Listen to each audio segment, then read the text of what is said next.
ठीक है। Okay students, good morning to all of you. आज हम क्लास 10th के चैप्टर 3 के एक्सरसाइज 3.1 का क्वेश्चन नंबर 2 करने वाले हैं। क्वेश्चन नंबर 2 के 3 पार्ट है, फर्स्ट, सेकंड, थर्ड।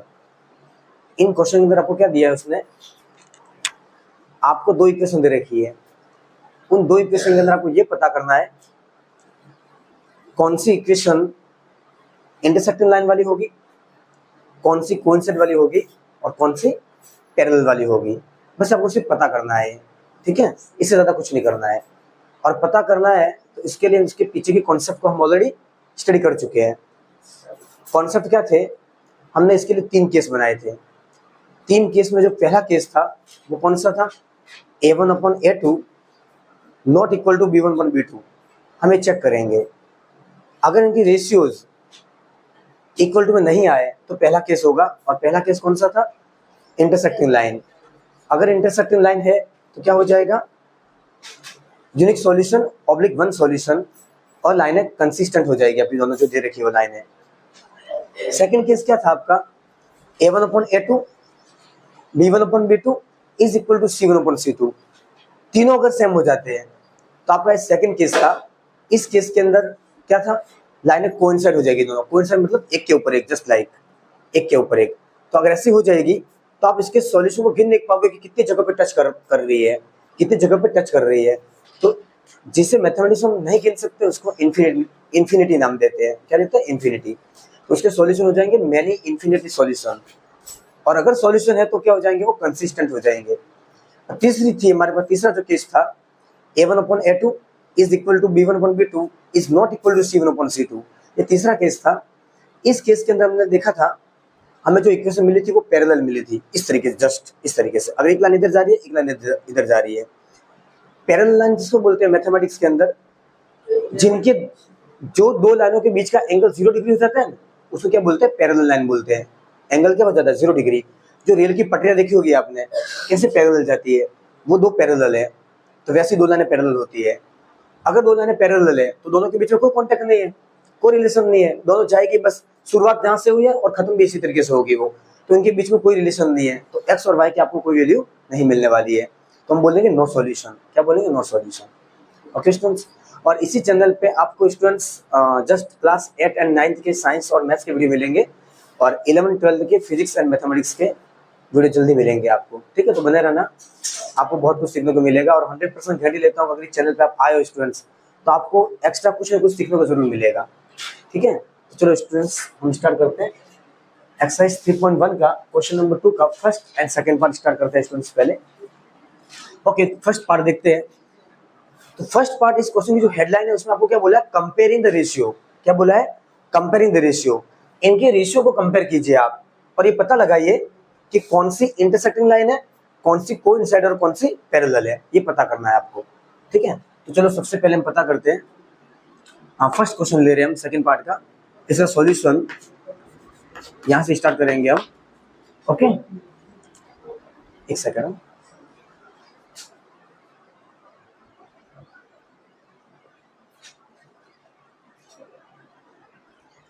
ओके, ठीक है स्टूडेंट्स, तो सबसे पहले मैं आपको क्या सिखाया था, जब भी आपको किसी क्वेश्चन के अंदर इंटरसेक्टिंग लाइन, कोइंसाइड और पैरेलल का क्वेश्चन दिखे किसी भी क्वेश्चन के अंदर, तो आपको सबसे पहले उन 3 केस के पास जाना है।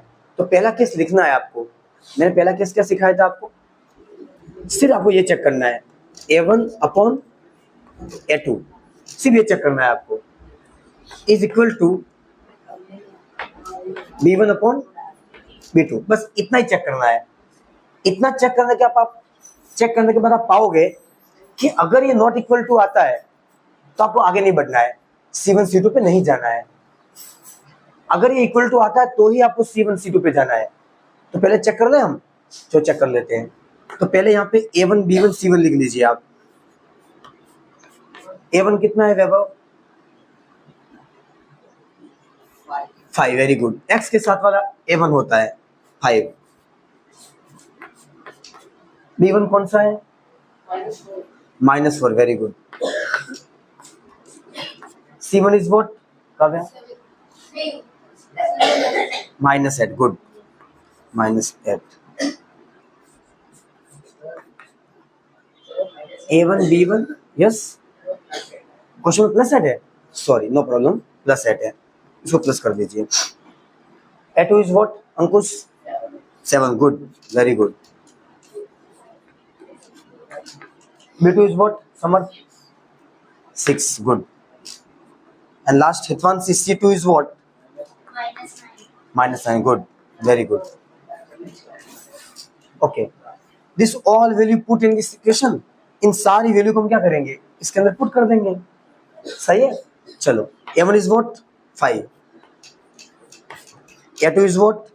7, B1 is what? -4, B2 is what? 6। देखिए स्टूडेंट्स, आपने लिखने के बाद देखा यहाँ 5 है, यहाँ -4 है, इसको कट रहा है काटो, इसको कट रहा है तो काटो, 2 2 4, 2 3 6, इस तरीके से काट के देखना आपको पूरा, इस तरीके से। अब देखिए ये 5 है, -2 है, ये 7 है, 3 है, इक्वल है क्या? नहीं है, तो हम नॉट इक्वल टू लगा देंगे बस। अब ये नॉट इक्वल टू आ गया ना, तो हमें आगे नहीं जाना है, हमें आगे नहीं जाना है, यही रुक जाना है और लिख देना है, क्या लिखना है नीचे? नंबर 1। इस तरीके का जो केस है वो हमारे पास केस 1 है, और हम लिखते हैं इंटरसेक्टिंग लाइन।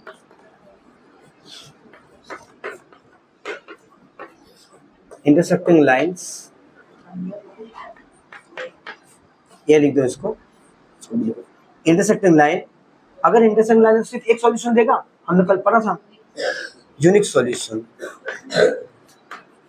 एग्जाम में जनरली इस केस के बेस पे के वाले क्वेश्चन बताता है, के निकालने वाले, अननोन वैल्यू दोगे आपको, वो निकालने के लिए पूछेगा, तो कुछ नहीं, यही कर दोगे, यहाँ पे के आएगा, क्रॉस मल्टीप्लाई करके निकाल देंगे के। हम कर लेंगे, बहुत क्वेश्चन करेंगे हम ऐसे, आप बिल्कुल टेंशन मत लो, एक सीरीज स्टार्ट करेंगे हम जस्ट। सी क्या हो जाएगा? अगर यूनिक सॉल्यूशन है कंसिस्टेंट हो जाएगी, क्वेश्चन क्या हो जाएगी आपकी? कंसिस्टेंट हो जाएगी, आपको कंसिस्टेंट हो जाएगी, ठीक है, ओके। तो आपका ये पहला क्वेश्चन सॉल्व हो गया। अब आते हैं इसके सेकंड पार्ट पे। सेकंड पार्ट पे आ रहे हैं। सेकंड पार्ट में सेम जो यहाँ पे किया वही काम यहाँ पे करना है हमें। सबसे पहले हमें क्या करना है? सॉल्यूशन यहाँ से स्टार्ट करना है। आए समझ में? कोई दिक्कत नहीं। इन दो इक्वेशन में हमें A1 कितना है into 9, very good, 9। B1 is what? 3. C1 is what? 12. A2 is what? 18. ये A1, B1, C1 होंगे, ये A2, B2, C2 होंगे। बस अब आप, आशा करता हूं कि आपको ये चीजें समझ में आ गई है, बहुत तकलीफ देने के बाद। सही है, चलो स्टार्ट करते हैं। सबसे पहले हम चेक करेंगे A1 upon A2 is equal to B1 upon B2, ये चेक करेंगे। Ankush, A1 is what? 9, A2 is what? 18, B1 is what? 3, B2 is what? 6। हालांकि प्रैक्टिस के बाद आप है ना, ये लिखने की जरूरत नहीं है, सीधा यहाँ से लिख देना, this upon this, this upon this, this upon this. ये तो आपको इनिशियली तौर पे मैं आपको समझाने के लिए लिखता हूँ, बाकी एग्जाम में टाइम बचाने के लिए आप ऐसा नहीं लिखोगे, कोई दिक्कत वाली बात नहीं है। पर हाँ, लिखने से ट्रांसपेरेंसी रहती है कि आपसे गलती नहीं होगी माइनस प्लस में। तो एज यू विश, आपको जो करना है कर सकते हो आप, ठीक है। चलो अब यहाँ पे हमें आगे नहीं जाना है, पहले इसको चेक करना है, पहले इसको चेक करना है। जल्दबाजी में भावना मत बह जाना कि उसको लिख दो, नहीं, उसको लिख दो कि दिक्कत हो जाएगी, लिखना नहीं है आपको। चलो 9 1 जा 9, 9 2 जा 18, 3 1 जा 3, 3 2 जा 18। देखिए इक्वल टू आ गया। पहले इक्वल टू नहीं दिख रहा था, ये इधर 9 था या 3 था, तो आपको काट के देखना है एक बार। तो देखिए स्टूडेंट्स, ये 1/2, ये 1/2 मीन्स इक्वल आ गया। अगर ये इक्वल आया तो मुझे आगे जंप मारना है, किस पे जाना है? C1 अपॉन C2 पे जाना है। Yes, perfect. मुझे C1 अपॉन C2 पे जाना है।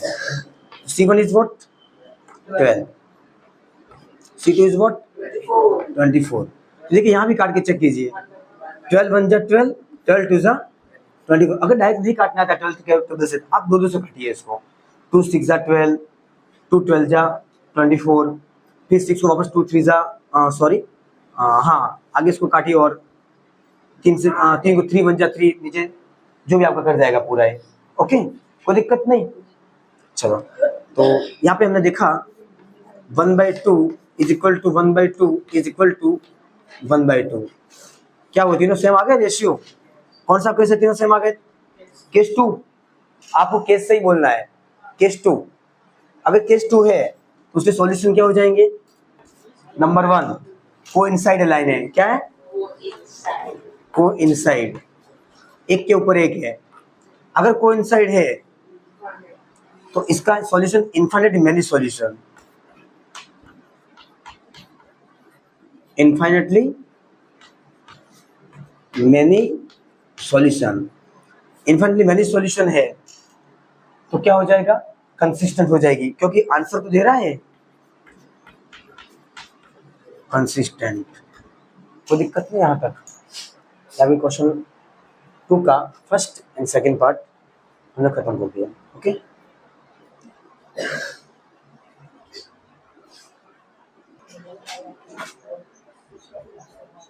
ओके स्टूडेंट्स, ये क्वेश्चन नंबर 3 का फर्स्ट पार्ट है, ये 3 का सेकंड पार्ट है। अब क्वेश्चन 3 क्या बोल रहा है? तो क्वेश्चन 3 ऐसा बोल रहा है कि आपको इस क्वेश्चन के अंदर सिर्फ ये पता करना है कि कंसिस्टेंट है और इनकंसिस्टेंट है, यही बताना है। तो जब भी किसी क्वेश्चन के अंदर कंसिस्टेंट और इनकंसिस्टेंट पूछे तो आपको क्वेश्चन को पूरा सॉल्व करना है। आपको क्वेश्चन को पूरा सॉल्व करना है। कैसे? जो हमने अभी तक किए सारी स्टेप फॉलो करनी है। सबसे पहले A1 B1 C1 के आपको क्या लिखने हैं? रेशियो लिखने हैं। उनको कंपेयर करवा के आपको पता करना है, सिस्टमेटिक पूरा काम करना है। जो काम हमने किया वही काम पूरा करना है। ठीक है, तो चलो चेक करते हैं 1 बाय 1। फर्स्ट क्वेश्चन, ठीक है। A1 is what 3, B1 is what 2, C1 is what नहीं आपको जो है वही लिखना है, 5 लिखना है। 5 लिखो आप, प्लस का है। हाँ तो एक काम कीजिए, फिर इसको प्रॉपर फॉर्म में ले आइए। आप इसको प्रॉपर फॉर्म में ले आइए। मतलब first we have to convert in proper form. हालांकि कोई दिक्कत नहीं है, इधर 5 है इधर भी 7 ही तो है, माइनस माइनस कटने वाला है। पर एक काम करो, अपने दिमाग में ऐसा है कि चलो सर हमारे पास general equation ax + by + c होती है, तो हम क्यों नहीं उसको उस फॉर्म में ले आए? तो चलो ले आते हैं। तो all of first we have to convert this in proper form. This is in proper form. तो प्रॉपर फॉर्म क्या बोलती है स्टूडेंट्स? ax + by + c = 0। इस फॉर्म में ले आए इसको। तो चलो इस फॉर्म में ले आते हैं इसको। 3x अपनी जगह पे ही है, प्लस 2y भी अपनी जगह पे है। सिर्फ माइनस दिक्कत, ये 5 दिक्कत कर रहा है, इसको इस साइड ले आइए। तो प्लस का 5 इस साइड आएगा, क्या हो जाएगा? -5। मैं फिर बोल रहा हूँ स्टूडेंट्स, कोई दिक्कत वाली बात नहीं, इधर पड़ा है, पर आप कोशिश कीजिए कि इसको इधर ले ही आना, ठीक रहेगा आपके लिए। ये क्वेश्चन नंबर 2 है। ये भी 2x अपनी जगह पे पड़ा है, -3 अपनी जगह पे पड़ा है। इस 7 को इस साइड ले आइए, -7 = 0। अब चेक कीजिए। चलो A1 is what 3, B1 is what 2, C1 is what -5। हाँ, नॉट +5, -5 लिखना साइन के साथ, -5। A2 is what, 1 moment,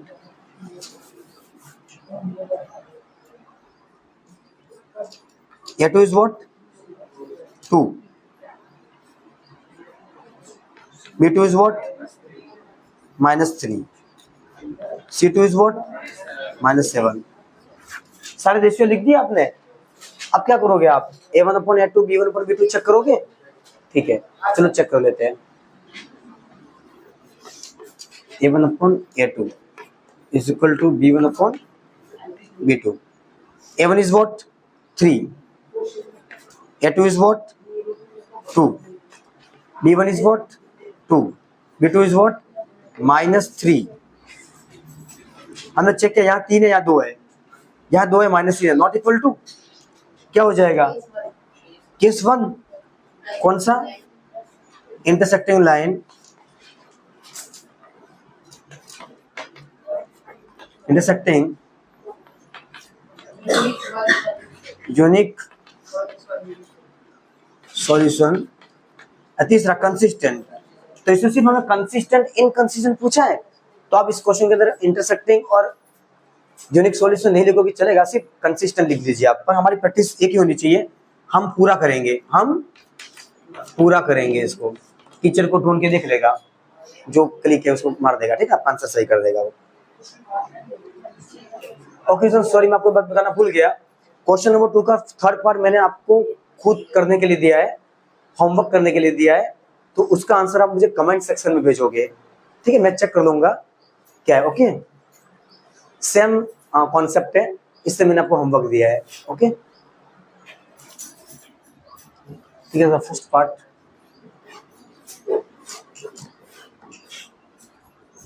second part same, proper form में नहीं है, इसको प्रॉपर फॉर्म में लाएंगे हम। 2x - 3y - 8 = 0। ये 8 इस साइड आ जाएगा तो प्लस का माइनस का हो जाएगा, कोई दिक्कत नहीं यहाँ तक।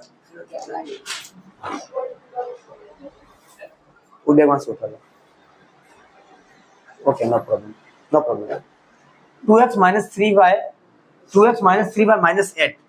सेकेंड इक्वेशन यहां से लिखोगे आप 4x - 6y, ये 9 इस साइड आ जाएगा, प्लस का क्या हो जाएगा? माइनस का इक्वल 0। वही same students, a1 is what 2, b1 is what -3। ये कौन 3 बोल रहा है? मैंने कितनी बार बोला साइन के साथ लेना है, -3 आएगा। b1, c1 is what -8, a2 is what 4, b2 is what -6। वापस गलती कर रहे हो, -6, c2 इज इक्वल टू -9। ये लिखने के बाद हम चेक करेंगे a1/a2 is equal to b1/b2। a1 is what 2, a2 is what 4 is equal to b1 is what -3, b2 is what -6। भाई यहीं पे रुक जाना, चेक करना है। 2 1 जा 1, 2 2 जा 4, माइनस से माइनस कट गया, प्लस हो गया। 3 1 जा 3, 3 2 जा 6, ये 1/2, ये 1/2। अगर ये सेम आया तो हमें c1/c2 चेक करना है। c1 is what -8, c2 -9, minus से माइनस कट गया, तो देखिए ये क्या बचा 8/9। तो ये नॉट इक्वल टू, देखिए ये दोनों इक्वल है, इसके नॉट इक्वल है। कौन सा? Case third. और केस थर्ड क्या बोलता है स्टूडेंट्स? Parallel lines. क्या बोलते हैं? दो लाइनें क्या हो जाएगी? Parallel lines. पैरेलल होगी तो नो सॉल्यूशन। क्या? No solution. और नो सॉल्यूशन है इनकंसिस्टेंट। क्या हो जाएगा? इनकंसिस्टेंट। आए समझ में? इनकंसिस्टेंट। तो हमारा जो क्वेश्चन थर्ड का जो फर्स्ट पार्ट था उसमें कंसिस्टेंट है, और जो सेकंड पार्ट है उसके अंदर क्या है? इनकंसिस्टेंट है। आया? चलो ओके स्टूडेंट्स, ये क्वेश्चन थर्ड का थर्ड पार्ट है। ये क्वेश्चन थोड़ा डिफरेंट है। अभी तक हमने जितने क्वेश्चन किए सब क्वेश्चन में आपने देखा था आपको एक प्रॉपर फॉर्म दे रखी थी, ax + by + c के प्रॉपर फॉर्म दे रखी थी। यहाँ पे जो आपको दे रखा है वो आपको फ्रैक्शन में दे रखा है। क्या दे रखा है? फ्रैक्शन में। आपको इसके पहले जितने मैंने क्वेश्चन किए सब में आपको a1 b1 c1 और a2 b2 c2 दे रखे थे, वो आपको प्रॉपर एक नंबर दे रखा था। इस क्वेश्चन के अंदर आपको क्या दिया है? नंबर फ्रैक्शन में दे दिए है। तो घबराने की जरूरत नहीं है, जो काम हम अब तक करते आ रहे हैं वही काम आपको करना है। ठीक है, चलो। तो सबसे पहला काम क्या करें स्टूडेंट? जो इक्वल बातें नहीं, सबसे पहला काम क्या करेंगे? ये जो इक्वल टू में उसको इस साइड ले आए हम, जनरल फॉर्म में कन्वर्ट कर लेते हैं इसको, तो इसको जनरल फॉर्म में कन्वर्ट कर देंगे हम। तो देखिए 3/2x प्लस 5/3y माइनस 7, ये 7 इस साइड आएगा तो प्लस का माइनस का हो जाएगा और इक्वल टू आपको 0 मिलेगा।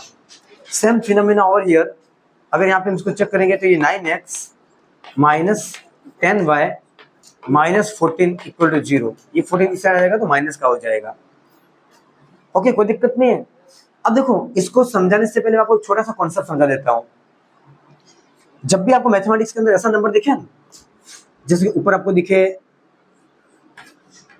3/5 और उसको डिवाइड करना हो किसी नंबर से, मैं कहता हूँ 4 से डिवाइड करना हो उसको, तो इसका रूल है मैथमेटिक्स के अंदर, ऊपर फ्रैक्शन है तो नीचे भी फ्रैक्शन बना लो। कैसे बनाएंगे नीचे फ्रैक्शन? 1 अपनी मर्जी से लिख दो, ऐसे बनाने का। आई मेरी बात समझ में? कभी गलती नहीं होगी आपसे। फिर आप जो क्लास 10 में करते थे वैसा ही सॉरी क्लास 8 के अंदर कैसे करते थे आप? इस 3/5 को ऐसे लिख के, ये डिवाइड का सिंबल है डिवाइड, पता आप ऐसे डिवाइड करते थे ऐसे, तो इसको 4/1 से डिवाइड कीजिए ऐसे, फिर आप इसको मल्टीप्लाई में कन्वर्ट करते थे। याद कीजिए पुरानी चीजें, इसको मल्टीप्लाई डिवाइड करते थे, पता रेसिप्रोकल हो जाता था, ये 1/4 ऐसा रेसिप्रोकल हो जाता था। तो 3 1 जा 3, 5 4 जा 20, ये आंसर है इस क्वेश्चन का। इस तरीके से सॉल्व करते थे हम, याद है? ये जस्ट एक एग्जांपल दिया मैंने आपको। फ्रैक्शन वाले को ऐसे ऐसे आप सॉल्व करते थे, याद कीजिए वहां पे। तो सेम फिनोमेना हम यहाँ पे लगाएंगे। मुझे a1 कितना दे रखा है? 3/2 पूरा x के साथ वाला। b1 कितना दे रखा है? 5/3। c1 कितना दे रखा है? -7। a2 कितना दे रखा है? 9। b2 कितना दे रखा है? -10। और c2 कितना दे रखा है? -14। ये दे रखे हैं। चलो अप्लाई कर लीजिए। सबसे पहले a1 अपॉन a2 चेक करेंगे, and b1 upon b2 check करेंगे। a1 is what? ये पूरा 3/2 is equal to b1 is what? 5/3 b2 is what? -10। देखो वही कंडीशन, a2 लिखना रह गया। a2 कितना? 9। सेम यही केस आ गया, देखिए सेम यही केस आ गया, देखिए। तो इसको हम कैसे सॉल्व करेंगे? देखो दो तरीके हैं, या तो सीधा 2 को 9 से मल्टीप्लाई कर लीजिए आप। ओके, चलो कर लेते हैं फटाफट। कोई एक स्टेप ज्यादा जाएगी, एक स्टेप ज्यादा जाएगी, टाइम वेस्ट होगा तो होगा। हम एक बार इसको स्टार्टिंग अगर कंडीशन में कर रहे हैं तो पूरा ही कर लेते हैं इसको। ये 3/2 का 3/2 एज इट इज अपॉन 9 के नीचे कुछ नहीं, मतलब मेरी मर्जी से मैं लगा सकता हूं मैं। ओके, लगा सकते हैं। इसको प्रॉपर फ्रैक्शन में ले आए, ये 3 था ऊपर, इसको नीचे 1 लगा के प्रॉपर फ्रैक्शन में ले आते हैं, ले आए। देखो अब यहाँ पे हम क्या काम करेंगे, ये 3/2 का 3/2 एज इट इज रहेगा, इनटू ये उल्टा हो जाएगा 1/9 हो जाएगा, इज इक्वल टू यहाँ 5/3 का 5/3 रहेगा, इनटू ये -1/10 हो जाएगा, उल्टा हो जाएगा इस कॉन्सेप्ट के हिसाब से, -1/10 हो जाएगा। कोई दिक्कत नहीं। अब देखो ये 3 1 जा 3, 3 3 जा 9, 5 1 जा 5, 5 2 जा 10। हमें क्या मिलेगा यहाँ से? 1/2, 1 1 जा 1, 2 3 जा 6, ये मिलेगा, इज इक्वल टू 1 1 जा 1, -1 आएगा इसके आगे, आगे माइनस है देखिए, अपॉन 3 2 जा 6। क्या दोनों इक्वल है? No equal. देखो कुछ बच्चे क्या सोचते हैं, सर यहाँ 1 है यहाँ 1 है, यहाँ 6 यहाँ 6, दोनों को इक्वल कर लेते हैं। नहीं, ये माइनस है, ये प्लस का नंबर माइनस का नंबर तो कभी भी इक्वल नहीं होता, क्योंकि +1 कभी भी -1 के इक्वल नॉट इक्वल -1, ये कभी भी इक्वल नहीं होते हैं। ठीक है, तो डेट्स वाई क्या हो जाएगा, अगर नॉट इक्वल है तो क्या हो जाएगा, ये इंटरसेक्टिंग, केस 1 इंटरसेक्टिंग। अगर इंटरसेक्टिंग हो जाएगा क्या हो जाएगा, यूनिक सॉल्यूशन और वन सॉल्यूशन। अगर सब हो गया तो फाइनली क्या हो जाएगा, कंसिस्टेंट। क्या हो जाएगा, कंसिस्टेंट। ओके, तो ये हमारा एक्सरसाइज 3.1 का क्वेश्चन नंबर थर्ड पार्ट खत्म हो गया। आगे हम कल कंटिन्यू करेंगे। Okay students, bye bye to all of you.